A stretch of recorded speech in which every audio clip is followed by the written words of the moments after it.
After a long journey, an unusual calm sail with docile waves and no quandaries across Swan Road, Beowulf and his thanes see the distant land along the horizon, and soon arrive with their war gear, shining in the sunlight, at the docks of Heorot. God had willed them an easy travel, signifying great fortune in their future, with the threat of the mighty Grendel at hand. Beowulf and his band boldly approached the Wendel chief, Wulfgar, on horseback, in hopes of offering the king their service in this ghastly matter. Who arrives here at perturbed Heorot, a terrain hopeless in recent events? Those decorated shields and dozens of men reveal a guest with a glistening blade. Speak now, mighty sword-bearer, substantiate your presence. We have collectively arrived from Commendable Gate, a land that lays a long ways from Heorot. Troubled news was tragically received of a diabolical demon with damnable conduct. Kindly tell your king, keeper of safety, the brave and heroic Beowulf has emerged in hopes of halting these heinous crimes.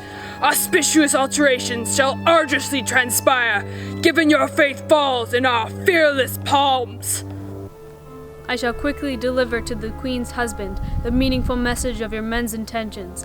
If your confident words hold candor and probity, then the encumbrance of eradicating the evil Cain offspring will believably befall you, Beowulf and Thanes.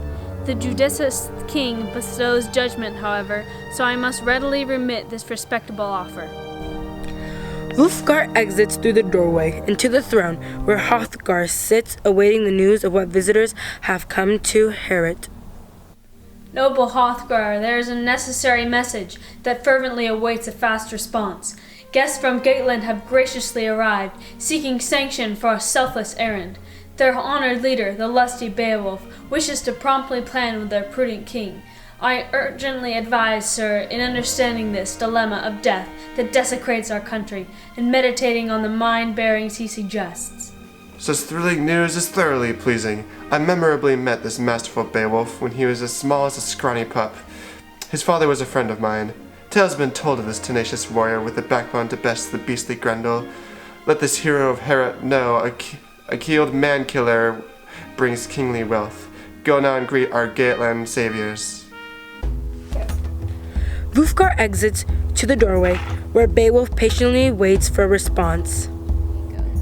The protector of shielding, shameless lord, is conscious of your creditable heritage and warmly welcomes your warriors inside. Please leave your peril inflictors here until we have knowledge of any knavish intentions. Beowulf, accompanied by his thanes, rides and walks into the hallway. Beaming with pride, he approaches Hrothgar. Greetings from Gateland, good Hrothgar. I am the sword for your kingdom, son of Ecgtheow. Rumors of a rascal have reached my attention, and everyone agrees I should eradicate this threat. I have faced fearsome menaces and foes before. Each target trembled before my tenacious wrath. My vigor will prove vital for vicious Grendel, and my courage will crush this chaotic beast. News of his nefarious acts have put negativity into my heart. He looks away for a moment, overtaken by emotion. He suddenly jerks his head up towards the heaven. His fist is clutched over his chest and raises his voice in passion.